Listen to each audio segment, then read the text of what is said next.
আমার হাতে যে গাছটা দেখতে পাচ্ছেন এটা হচ্ছে স্টেভিয়া গাছ। এই গাছের পাতা চিনির থেকে প্রায় 50 গুণ বেশি মিষ্টি। অনেকেই আপনারা এই স্টেভিয়া গাছ সম্পর্কে জানতে চেয়েছিলেন।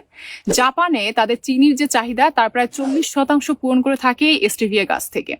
এর পাতা যদিও চিনির থেকে 50 গুণ মিষ্টি, তারপরও এটি কিন্তু আমাদের শরীরের জন্য অনেক উপকারী, কারণ এতে কোনো ধরনের শর্করা বা ক্যালোরি থাকে না, যার ফলে এটি ওজন বাড়তে দেয় না, বরঞ্চ ওজন কমতে সহযোগিতা করে।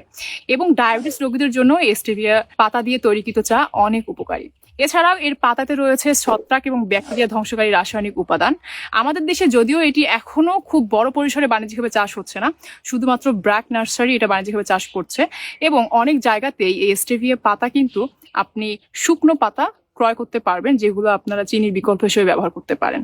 আমি এখন আছি নাটোরের লক্ষ্মীপুরের খোলাবাড়িয়া নামে একটা জায়গায়, হালিমা নার্সারিতে, যেখানে এই স্টেভিয়া গাছ আছে। এছাড়াও এর আশেপাশে অনেক বাড়িতেই, যেহেতু এটা ঔষধি গ্রাম, এই স্টেভিয়া গাছ আপনারা পাবেন। তো আপনারা যারা স্টেভিয়া গাছ নিয়ে আগ্রহী ছিলেন, আরো বেশি জানতে চান, তারা এই গ্রামে আসতে পারেন, ঘুরতে পারেন, এই স্টেভিয়া গাছের স্বাদ নিতে পারেন।